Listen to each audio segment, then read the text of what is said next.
Evening, everyone. I hope you're all doing as well as can be. Assuming right now you're all probably putting on those last few layers as you prepare to spend one night out with us. Obviously want to thank all of you for being here. I think all of you joining us here today is so important, obviously, to raise funds for the many resources for the vulnerable in our communities that need it, but also to show solidarity and that there's people out here like you and I that see them, we care, we want to help in some way. The leading up to our one night out each year is always so mixed emotions for all of us, myself included.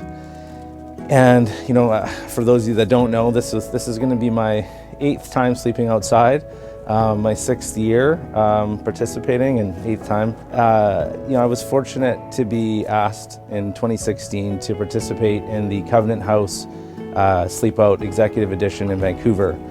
And as a father, as just a person in the community, it really impacted me. Where I thought,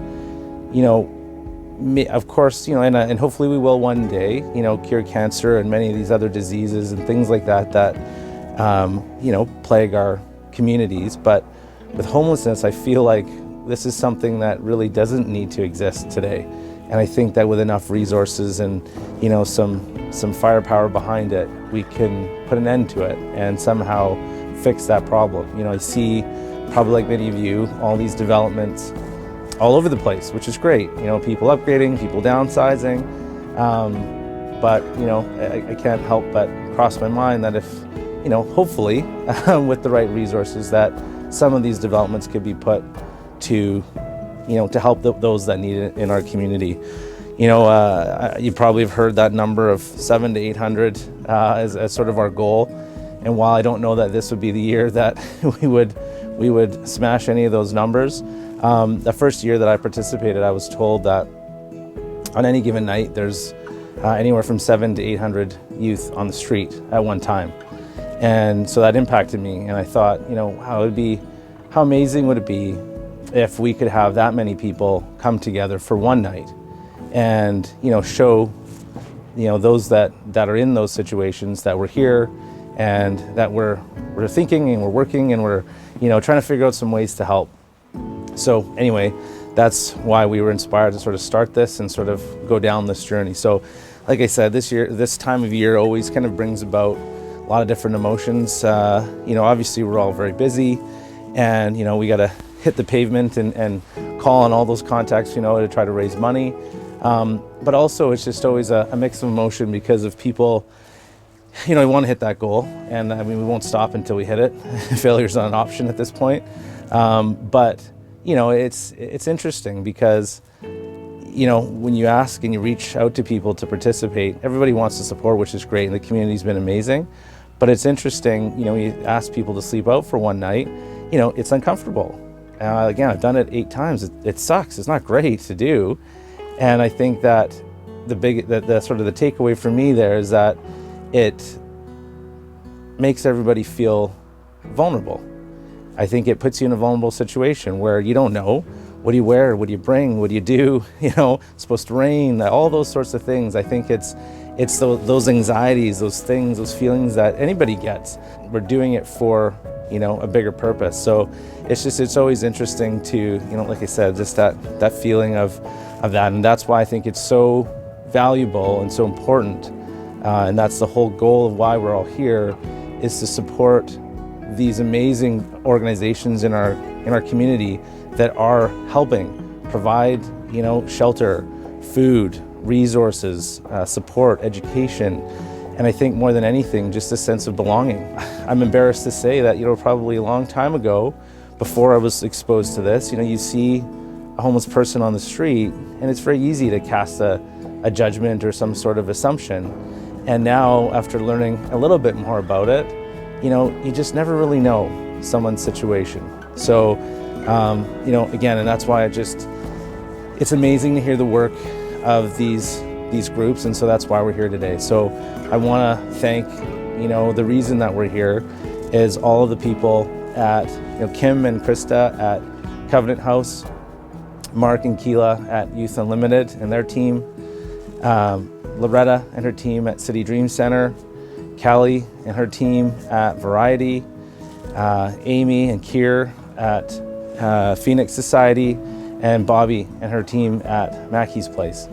You know, the work they do, I mean, I urge you all, just look into it, you know, even for a few minutes. It's amazing the things that they're doing and the support. You know, I've seen firsthand a lot of them, the things that they're doing, and it's I mean, it's all stuff I think we all probably wish we had time to do, we had the resources to do, but they're doing it every day. They're out there doing it. So I can't thank you guys enough for that work that you do.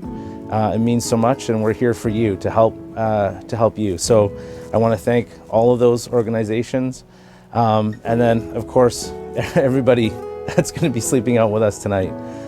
Again, I know it's not great, and you know, and that's sort of the idea of it. To be honest, you know, there's some great fundraisers and galas and things like that we all get to participate in, and they're great. But this is quite the opposite. You know, you can obviously donate money, but you don't have to.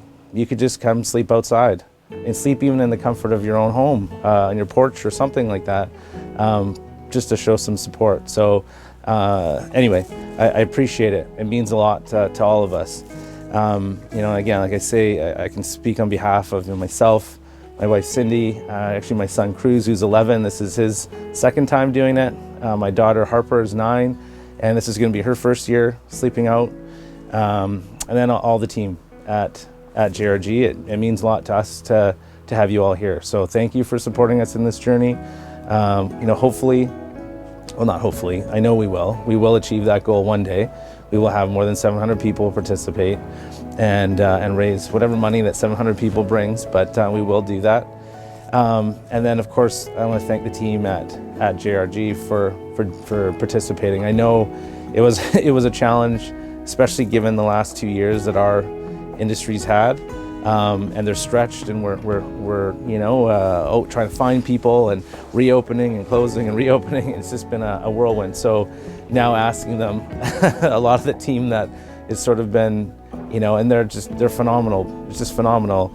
To you know, hey, could you? We're also going to spend the night out one day. I know it's a big ask, and so a lot of them have stepped up to participate, and they always do. So I appreciate it. So again, bundle up, stay safe. I hope that for those of you that have done this before, I hope it brings back those feelings and lights that fire to spread the word and tell people what we're doing.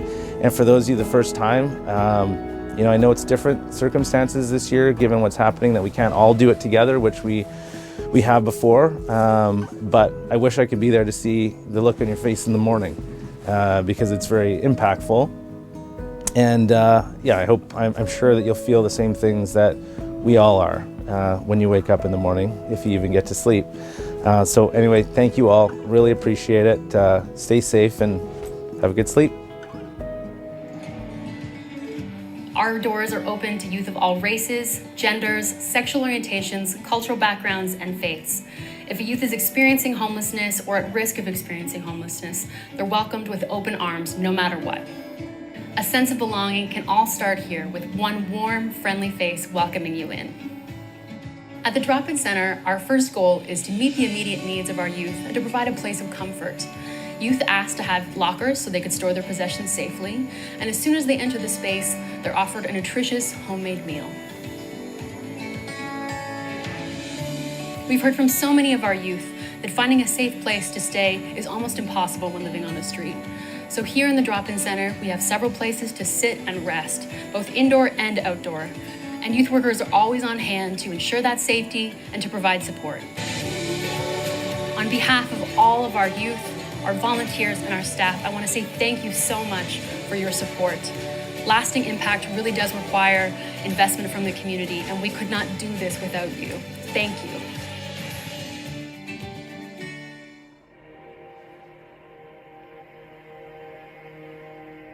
We recognize that our kids need us more now than ever before. We're in a global crisis, and everything's changed for us. We can't meet in the hub. The youth don't have a safe place to come to. They're in isolation, sometimes in unsafe homes, and we need to help. We need to step up to the plate and help. We've responded with Operation Hope. It's love. And how we do that is we see the person, we ask their needs, and we serve. We have relationships with these kids, and we love these kids. They are so incredible. The thing is, we can totally miss that if we don't take the time to see them one-on-one, to look into their eyes, recognize perhaps their hurt or their loneliness or their hopelessness, whatever it is. When we look into those eyes and we really see them, that's when magic happens. Asking a youth what they need, it's a big question, it's a scary question. What they need is very little, and it's very easy sometimes. We think big picture, and they're not in that world. And they sometimes just need somebody else to be in the trenches with them, that's there for them and understands them. How do we respond? We respond in love. We just respond with our gifts, our resources, and like you would with a dear friend, because they become your dear friends. Nobody can go through life alone. We need community, we need relationships, we need the village of supporters. And we're there trying to meet our kids' needs and the youth needs of this community. But we can't do it alone. At the end of the day, we need your help. See, Ask, Serve looks different in so many ways. Education support, nutritious meals, emotional support, single mother support, and creative connection. That cannot happen without you giving to Mackie's Place. We realize that this is a difficult time for everyone, but now more than ever, Mackie's Place needs your support.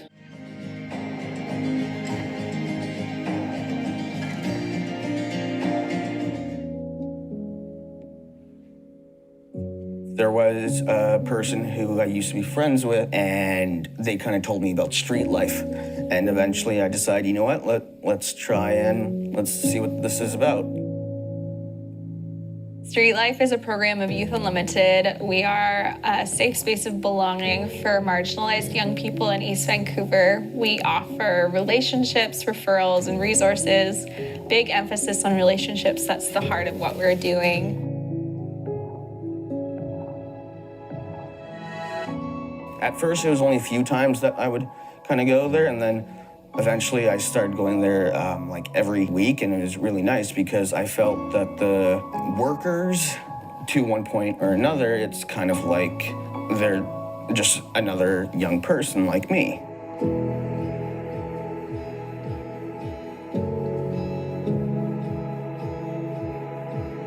Lots of our youth are coming from backgrounds of poverty or abuse or feeling like they want to try drugs. Some of them are being groomed by gangs or prostitution, and this is just somewhere where they can forget all that and be kids and hang out with one another and talk to a healthy adult. Over time, I got to know some amazing workers and the different kind of people who go there, and as time goes on, you do feel more trusting towards these workers. You're stepping outside of your comfort level, your comfort zone, and you're getting a little bit of an understanding. You're getting a little bit of taste of what young people have had to deal with. I'm sleeping outside because too many youth I know have been sleeping outside this past year, and that bothers me, and I want to do something about it. Sleep is one of the biggest hurdles facing Steen and Mom. The little boy has undergone numerous hospital studies to try and help him overcome his sleep disorders. And that's where Variety has stepped in to help fund a special enclosure bed so that Steen can sleep by himself and stay safe and comfortable at night. Variety understands the tremendous challenges day-to-day life can bring when you're trying to raise children with special needs.